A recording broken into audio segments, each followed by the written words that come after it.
Thank you, sir, for your moving narration. We will remember the sacrifices of 9 Jackraff. Ladies and gentlemen, and I say with ladies, because there are 2 ladies still in the hall, kudos to you. We come to the last speaker of the day, but let me assure you, he would be the most interesting. And as I go through his CV, you will understand why. So Captain Dilip Barulkar, Vayu Sena Medal, Vishish Seva Medal, is a graduate of the National Defence Academy, where he was the NDA boxing captain and also won an NDA blue. He was commissioned as a fighter pilot in the IAF in March 1963 and has flown different types of aircraft. He was selected to undergo specialized flying training in the UK and USSR and was subsequently specially nominated to train Singapore Air Force pilots in Singapore for a period of 2 years. He has been decorated twice by the President of India for his acts of valor in the war that he fought against Pakistan.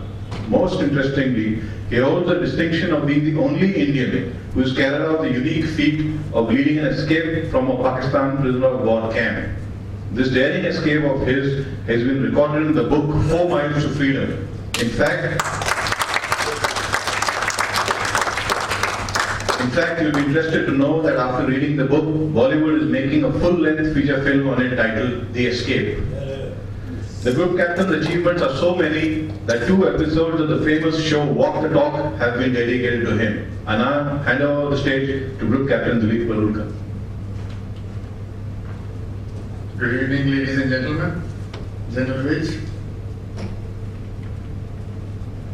What was left out in my introduction was that Nirmal Vij and I have been course mates in the same squadron in NDA for 3 full years. So, I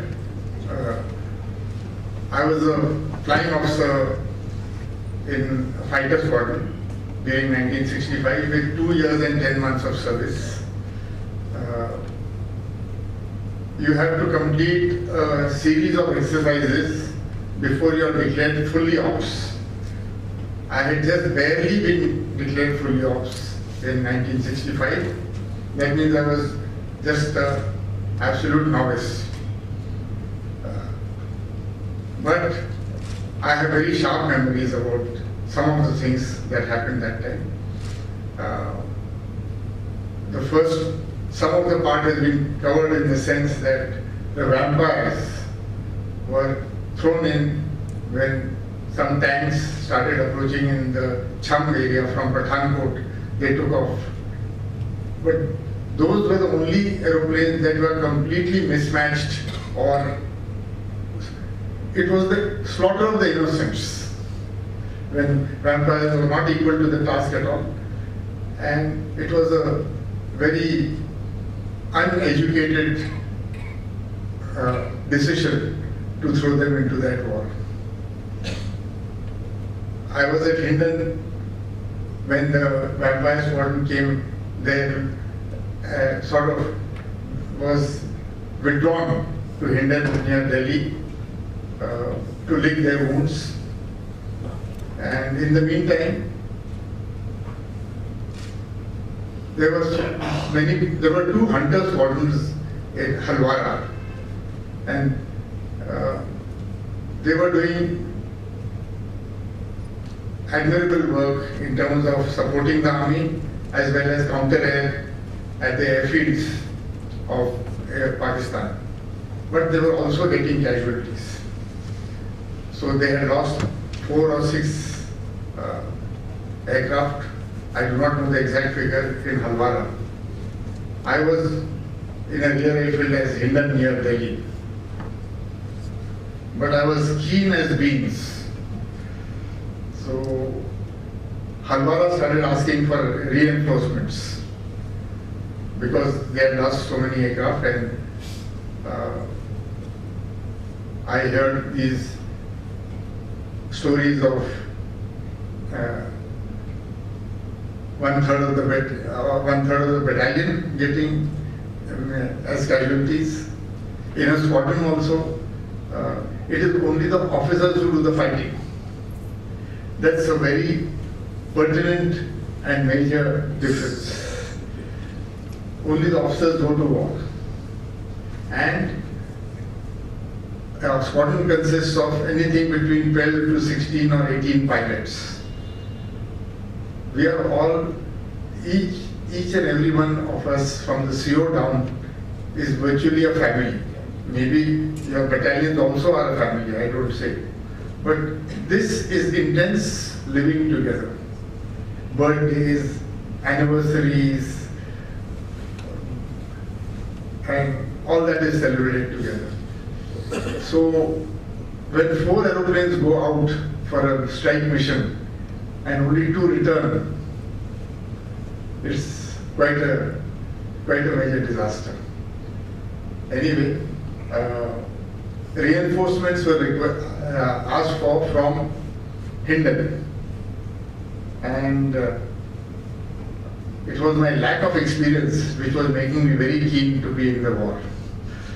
I wanted to take part, and my CO was getting pressurized by air headquarters as well as the squadrons in Halwara.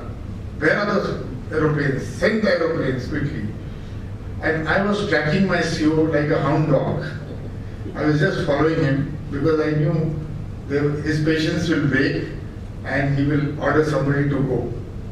Sure enough, he put the phone down from one of his panic calls that he got, and he turned back and said he had a pointer in his hand also, which he accidentally banged on his head. I remember all this very clearly. So he said, I said, where are the chaps? Why isn't anybody going? So, who can go? I said, I can go. He said, but you're not fully off. I said, last week you gave me fully off category, sir. Then go. Before he could say no, I ran towards the aeroplane and picked up after picking up my helmet, I had you have to pick up your helmet and jump into the aeroplane, get strapped up and take off. There were 2 people of my seniority who are my very dear friends, but they were senior to me, one by 6 months and the other by 2 years. They came running after me to the aeroplane and said, Dilip, I'm senior to you, get out of there. I said, you got out. I choose to rather than get out. Because we carry a revolver as part of our own protection in the war. So that was that, and we do RT checks on the radio with the leader. My leader was from the other side of the runway, which was 7th Squadron. My squadron was 20th Squadron. He finally retired as Air Marshal. Bhup Bishnoi, some of you may have worked for him or something there.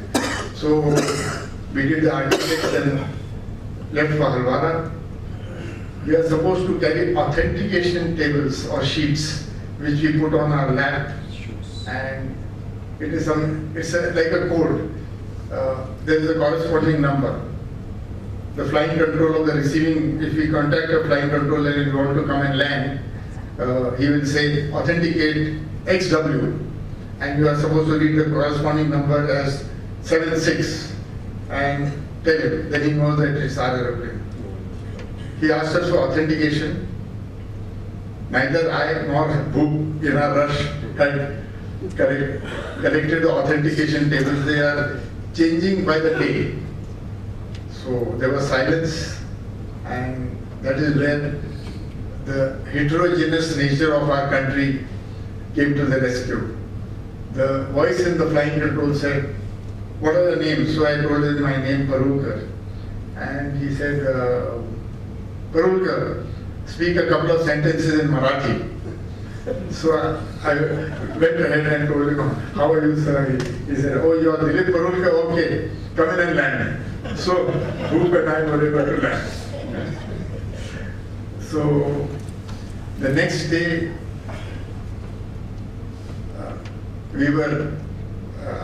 I was deputed to be number 4 in a formation of 4 aircraft, where Bhup Bishnoi was the leader, number 1. And we were attacking Patton tanks. All these names, Khemkaran, Kasur, Cham, Jauria, all these names are familiar to us also. But what I find that the army knew so much of the battlefield area, and they knew exactly what was happening, and they probably knew where help is required. If we had a similar idea of the stage of battle, our air power or air support can be used much more effectively. Whatever I heard just now, I wish I had known when I was in the squadron. I would have brought much more firepower to bear, and very, very effectively. Because I know, I've seen how effective air power is against tanks. They very often run like scared chickens when we have air power from top. Armored corps officers here may not like this simile, but the truth is the truth. We have seen the movie. And we were deputed to 4 or 5 attacks. Every attack consists of pulling up and diving and letting off your rockets or guns or bombs. In my second attack, one bullet from the anti-aircraft gun of the pattern, which is on top, it pierced the nose of my aeroplane and grazed my right shoulder and went out of the aeroplane. It burst my canopy and went out. Of course, I could only make out that my pressurization was gone and the noise level in my aeroplane increased substantially. I decided I'm not going to cause a panic. If I announce that I got hit in my shoulder, the whole formation will get disturbed. It is very disturbing to one of the members getting hit. So I kept very quiet about it. We carried out 2 more attacks. And after that, it was time to exit. So we set course for Halwara. As soon as we had started, when we were safely on our way to Halwara, I announced to my leader over the RT that I have been hit on the. So he said, the same thing happened, what I expected. Where are you hit? I said, on my right shoulder. He said, on your right shoulder, then eject, eject. You see, that's the last line of defense for the pilot. And in my case, it has worked 3 times. but not, this was not one of those 3 times. He eject. I said, no sir, this aeroplane is flying well, I'm not going to eject. So he presumed that we were still in Pakistani territory, that's why he is not ejecting. So we flew for 5 or 7 minutes. When we crossed onto the Indian side, he said, Dilip, now eject. I said, sir, no, this aeroplane is still flying quite well, I'm not going to eject. It was direct disobedience of my leader, but I was willing to take it.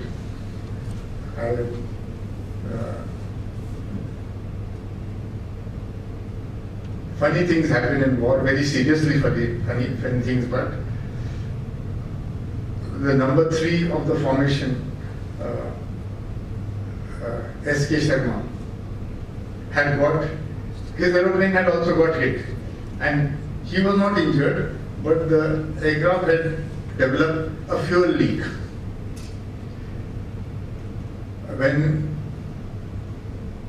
And he was, all along the way, he was in a greater panic than I was. He was screaming, my fuel is leaking, my fuel is leaking, because you could see the gauge going down slowly. And if the fuel had finished, his aeroplane would have had to, he could have ejected, of course, but otherwise he would have had to crash into the ground.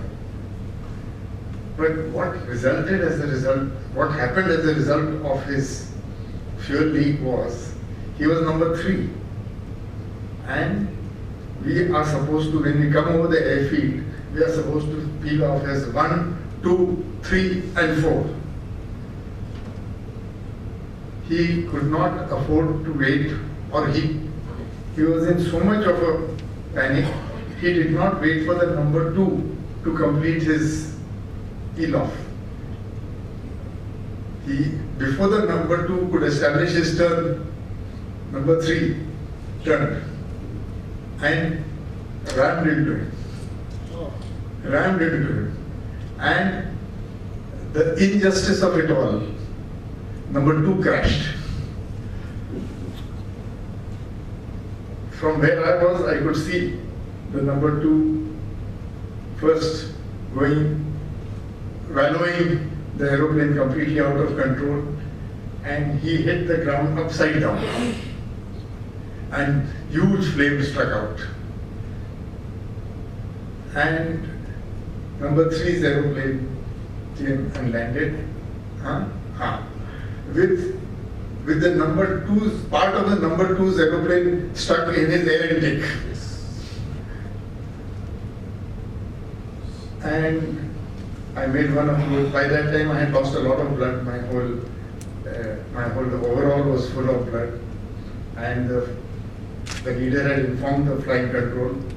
Parolkar is coming back with the injured shoulder, so the ambulance also came rushing. And I was 22. And I mean, I don't feel very good to talk about this kind of bravado, but each and every word that I am saying is absolutely true. I taxied back to the dispersal. The airmen all rushed to the aeroplane, and the ladder, they helped me to get out of the aeroplane. I showed them absolute nonchalance. I said, कुछ नहीं यार, छोटी सी चोट है, अभी bandage करके आता हूँ, फिर से जहाज तैयार करो. I'm going again.